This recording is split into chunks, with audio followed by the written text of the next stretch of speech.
श्री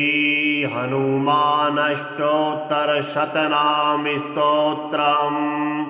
नारद उवाच सर्वशास्त्रार्थतत्त्वज्ञ सर्वदेव नमस्कृता त्वया कथितं पूर्वं रामचन्द्रेण धीमता स्तोत्रं समस्तपापघ्नं श्रुत्वा धन्योऽस्मि पद्मजा। इदानीं श्रोतुमिच्छामि लोकानां हितकाम्यया वायुरंसावतरण माहात्म्यं सर्वकामदं वद मे विस्तरात् ब्रह्मन् देवगुह्यमनुत्तमाम्। इति पृष्टो नारदेन ब्रह्मा लोकपितामहः नमस्कृत्य जगन्नाथं लक्ष्मीकान्तं परात्परम्। प्रोवाच वायुर्माहात्म्यं नारदाय महात्मने यच्छ्रुत्वा सर्वसौभाग्यं प्राप्नुवन्ति जना सदा। ब्रह्मोवाच इदं रहस्यं पापघ्नं वायुरष्टोत्तरं शतं विष्णुना लोकनाथेन रमायै कथितं पुरा। रमा मामाह यद्दिव्यं तत्ते वक्ष्यामि नारद। इदं पवित्रं पापघ्नं श्रद्धया हृदि धारय। हनुमान् जनापुत्रो वायुसूनोर्महाबलः रामदूतो हरिश्रेष्ठः सूरीकेशरी नन्दनः। सूर्यश्रेष्ठो महाकायो वज्री वज्रप्रहारवान् महासत्तो महारूपो ब्रह्मण्यो ब्राह्मणप्रियः मुख्यप्राणो महाभीमः पूर्णप्रज्ञो महागुरुः ब्रह्मचारी वृक्षधरः पुण्यः श्रीरामकिङ्करः सीताशोकविनाशी च सिंहिका प्राणनाशकः मैनाकगर्वभृङ्गस्य छायाग्रहनिवारकः लङ्कामोक्षप्रदो देवः सीतामार्गणतत्परः रामाङ्गुलिप्रदाता च सीताहर्षविवर्धनः महारूपधरो दिव्यो यशोकवननाशकः मन्त्रिपुत्रहरो वीरः पञ्चसेनाग्रमर्दनः दशकण्डसुतघ्नश्च ब्रह्मास्त्रवशगोऽव्ययः दशास्य सल्लापपरो लङ्कापुरीविदाहकः तीर्णाब्धिकपिराजस्य कपियूथप्ररञ्चकः चूडामणिप्रदाता च श्रीवत्सः प्रियदर्शकः कौपीनकुण्डलधरः कनकाङ्गदभूषणः सर्वशास्त्रसुसम्पन्नः सर्वज्ञो ज्ञानदोत्तमः मुख्यप्राणो महावेगः सप्तशास्त्रविशारदः बुद्धिमान् सर्वलोकेशः सुरेशो लोकरञ्जकः लोकनाथो महादर्पः सर्वभूतभयापः रामवाहनरूपश्च सञ्जीवाचालभेदकः कपीनां प्राणदाता च लक्ष्मणप्राणरक्षकः रामपादसमीपस्थो लोहितास्यो महाहनुः रामसन्देहकर्ता च भरतानन्दवर्धनः रमाभिषेककालोश्च रामकार्यधुरन्धरः कुन्तीसमुत्पन्नो भीमो भीमपराक्रमः लाक्षागृहात् विनिर्मुक्तो हिडिम्बासुरमर्दनः धर्मानुजः पाण्डुपुत्रो धनञ्जय सहायवान् बकासुरवधोद्युक्ता तद्गदगामपरिरक्षकः भिक्षाहाररतो नित्यं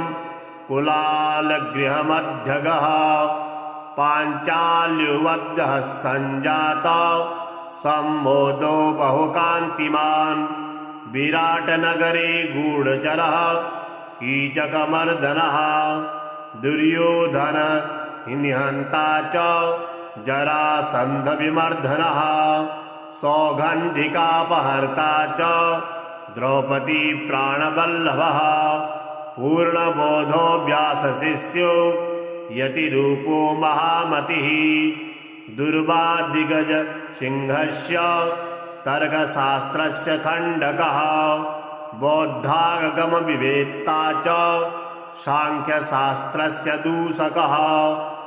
द्वैताशास्त्रप्रणेता च वेदव्याससमतानुगः पूर्णानन्दः पूर्णसत्त्वः पूर्णवैराग्यसागरः इति श्रुत्वा नारदस्तु वायौ चरितमद्भुतम् मुदा परमया युक्तः स्तोतुं समुपचक्रमे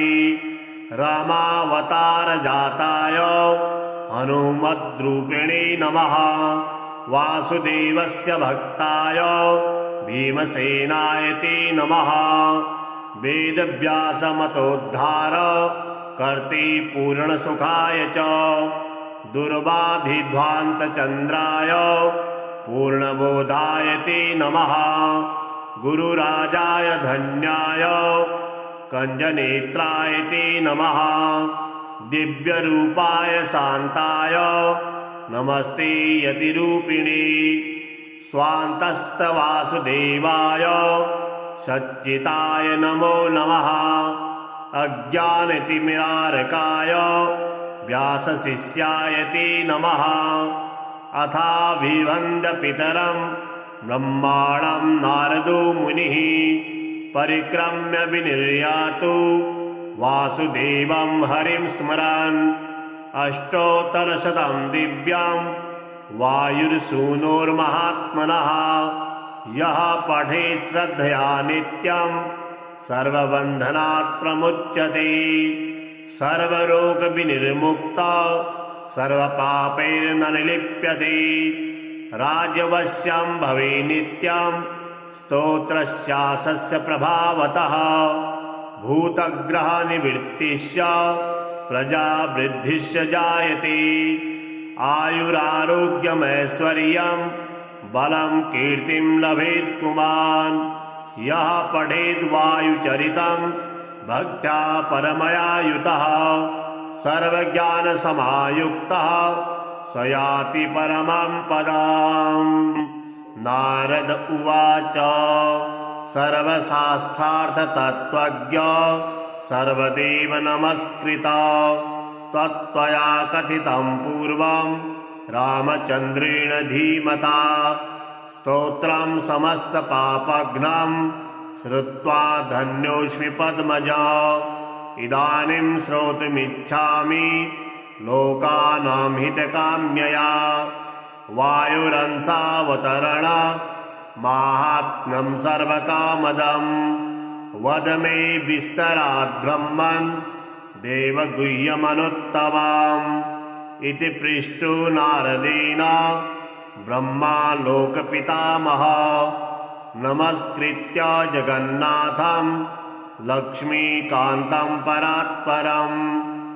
प्रोवाच वायुर्माहात्म्यं नारदाय महात्मने यच्छ्रुत्वा सर्वसौभाग्यं प्राप्नुवन्ति जना सदा ब्रह्मोवाच इदं रहस्यं पापघ्नं वायुरष्टोत्तरं शतं विष्णुना लोकनाथेन रमायै कथितं पुरा रमा मामाह यद्दिव्यं तत्ते वक्ष्यामि नारद इदं पवित्रं पापघ्नं श्रद्धया हृदि धारय हनुमान् जनापुत्रो वायुसूनोर्महाबलः रामदूतो हरिश्रेष्ठः सूरीकेशरीनन्दनः सूरश्रेष्ठो महाकायो वज्री वज्रप्रहारवान् महासत्तो महारूपो ब्रह्मण्यो ब्राह्मणप्रियः मुख्यप्राणो महाभीमः पूर्णप्रज्ञो महागुरुः ब्रह्मचारी वृक्षधरः पुण्यः श्रीरामकिङ्करः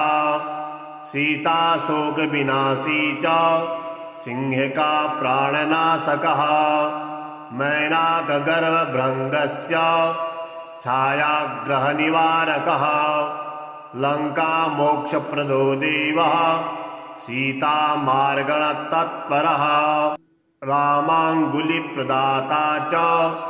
सीताहर्षविवर्धनः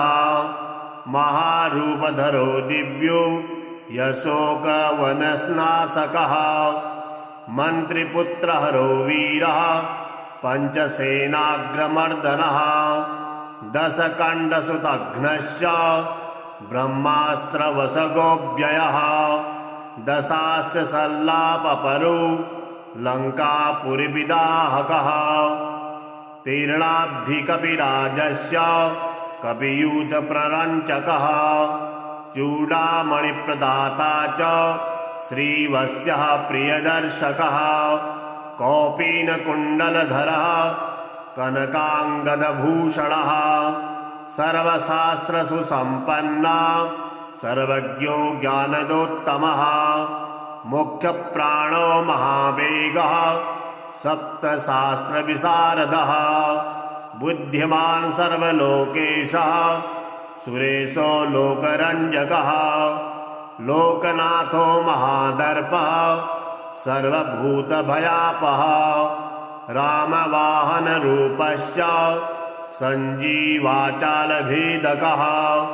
कपीनां प्राणदाता च लक्ष्मणप्राणरक्षकः रामपादसमीपस्थो लोहितास्यो महाहनुः रामसन्देहकर्ता च भरतानन्दवर्धनः रमाभिषेककालोश्च रामकार्यधुरन्धरः कुन्तीगर्भसमुत्पन्नो भीमो भीमपराक्रमः लाक्षागृहाद्विनिर्मुक्तो हिडिम्बासुरमर्दनः धर्मानुजः पाण्डुपुत्रो धनञ्जय सहायवान् बकासुरवधोद्युक्ता तद्गदगामपरिरक्षकः भिक्षाहाररतो नित्यं कुलालगृहमध्यगः पाञ्चाल्युवद्यः सञ्जाता सम्मोदो बहुकान्तिमान् विराटनगरे गूढचरः कीचकमर्दनः दुर्योधन निहन्ता च जरासन्धविमर्दनः सौगन्धिकापहर्ता च द्रौपदी प्राणवल्लभः पूर्णबोधो व्यासशिष्यो यतिरूपो महामतिः दुर्वादिगज सिंहस्य तर्कशास्त्रस्य खण्डकः बौद्धागमविवेत्ता च सांख्यशास्त्रस्य दूषकः द्वैताशास्त्रप्रणेता च वेदव्याससमतानुगः पूर्णानन्दः पूर्णसत्त्वः पूर्णवैराग्यसागरः इति श्रुत्वा नारदस्तु वायौ चरितमद्भुतं मुदा परमया युक्तः स्तोतुं समुपचक्रमे रामावतारजाताय हनुमद्रूपिणे नमः वासुदेवस्य भक्ताय भीमसेनाय ते नमः वेदव्यासमतोद्धार कर्ते पूर्णसुखाय च दुर्वाधिध्वान्तचन्द्राय पूर्णबोधाय ते नमः गुरुराजाय धन्याय कंजनेत्राय ते नमः दिव्यरूपाय शान्ताय नमस्ते यतिरूपिणे स्वान्तस्तवासुदेवाय सच्चिताय नमो नमः अज्ञानतिमिरारकाय व्यासशिष्याय ते नमः अथाभिवन्द्यपितरं ब्रह्माणं नारदो मुनिः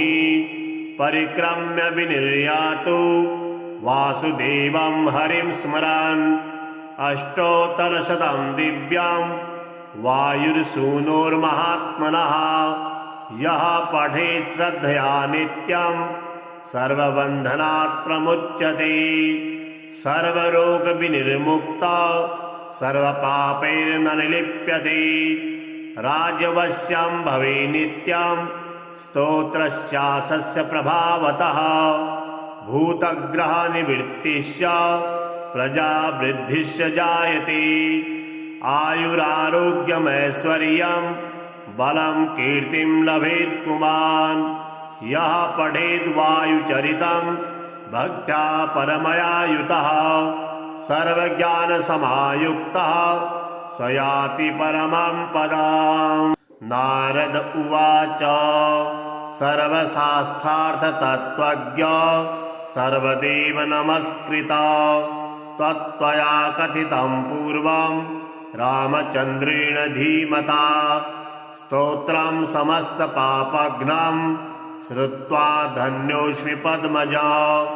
इदानीं श्रोतुमिच्छामि लोकानां हितकाम्यया वायुरंसावतरण माहात्म्यं सर्वकामदं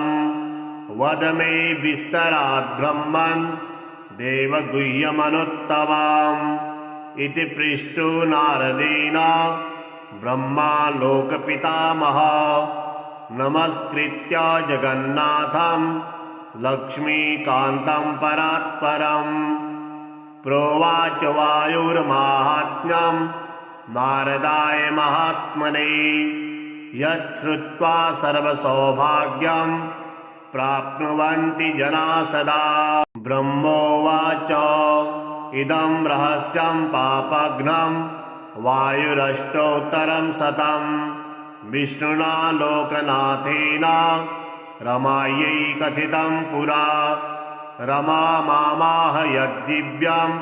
तत्ते वक्ष्यामि नारद इदं पवित्रं पापघ्नं श्रद्धया हृदि धारय हनुमान् जनापुत्रो वायुसूनोर्महाबलः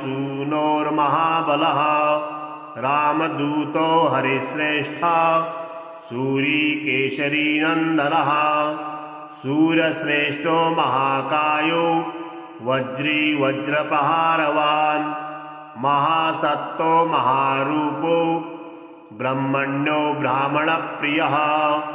मुख्यप्राणो महाभीमः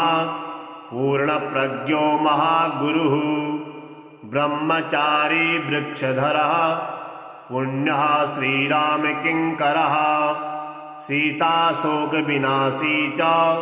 सिंहिका प्राणनाशकः मैनाकगर्वभृङ्गस्य छायाग्रहनिवारकः लङ्कामोक्षप्रदो देवः सीतामार्गणतत्परः रामाङ्गुलिप्रदाता च सीताहर्षविवर्धनः महारूपधरो दिव्यो यशोकवननाशकः मन्त्रिपुत्रहरो वीरः पञ्चसेनाग्रमर्दनः दशकण्डसुतघ्नश्च ब्रह्मास्त्रवशगोऽव्ययः दशास्य सल्लापपरो लङ्कापुरीविदाहकः तीर्णाब्धिकपिराजस्य कपियूथप्ररञ्चकः चूडामणिप्रदाता च श्रीवत्सः प्रियदर्शकः कौपीनकुण्डलधरः कनकाङ्गदभूषणः सर्वशास्त्रसुसम्पन्ना सर्वज्ञो ज्ञानदोत्तमः मुख्यप्राणो महावेगः सप्तशास्त्रविशारदः बुद्धिमान् सर्वलोकेशः सुरेशो लोकरञ्जकः लोकनाथो महादर्पः सर्वभूतभयापः रामवाहनरूपश्च सञ्जीवाचालभेदकः कपीनां प्राणदाता च लक्ष्मणप्राणरक्षकः रामपादसमीपस्थो लोहितास्यो महाहनुः रामसन्देहकर्ता च भरतानन्दवर्धनः रमाभिषेककालोश्च रामकार्यधुरन्धरः कुन्तीगर्भसमुत्पन्नो भीमो भीमपराक्रमः लाक्षागृहात् विनिर्मुक्तो हिडिम्बासुरमर्दनः धर्मानुजः पाण्डुपुत्रो धनञ्जय सहायवान् बकासुरवधोद्युक्ता तद्गतगामपरिरक्षकः भिक्षाहाररतो नित्यं कुलालगृहमध्यगः पाञ्चाल्युवद्यः सञ्जाता सम्मोदो बहुकान्तिमान् विराटनगरे गूढचरः कीचकमर्दनः दुर्योधन निहन्ता च जरासन्धविमर्दनः सौगन्धिकापहर्ता च द्रौपदी प्राणवल्लभः पूर्णबोधो व्यासशिष्यो यतिरूपो महामतिः दुर्वादिगज सिंहस्य तर्कशास्त्रस्य खण्डकः बौद्धागमविवेत्ता च सांख्यशास्त्रस्य दूषकः द्वैताशास्त्रप्रणेता च वेदव्याससमतानुगः पूर्णानन्दः पूर्णसत्त्वः पूर्णवैराग्यसागरः इति श्रुत्वा नारदस्तु वायौ चरितमद्भुतं मुदा परमया युक्तः स्तोतुं समुपचक्रमे रामावतारजाताय हनुमद्रूपिणे नमः वासुदेवस्य भक्ताय भीमसेनाय ते नमः वेदव्यासमतोद्धार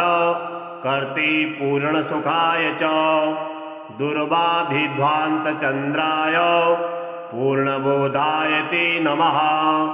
गुरुराजाय धन्याय कञ्जनेत्राय ते नमः दिव्यरूपाय शान्ताय नमस्ते यतिरूपिणे स्वान्तस्तवासुदेवाय सच्चिताय नमो नमः अज्ञानतिमिरारकाय व्यासशिष्याय ते नमः अथाभिवन्द्यपितरं ब्रह्माणं नारदो मुनिः परिक्रम्य विनिर्यातु वासुदेवं हरिं स्मरन् अष्टोत्तरशतं दिव्यं वायुर्सूनोर्महात्मनः यः पठेत् श्रद्धया नित्यं सर्वबन्धनात् प्रमुच्यते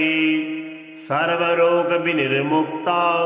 सर्वपापैर्न निलिप्यते राजवश्यं भवे नित्यं स्तोत्रस्यासस्य प्रभावतः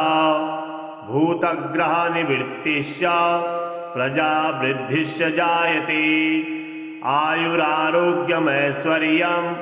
बलं कीर्तिं लभेत् पुमान् यः पठेद् वायुचरितं भक्त्या परमया युतः सर्वज्ञानसमायुक्तः स याति परमं पदम्। ॐ हं हनुमते नमः।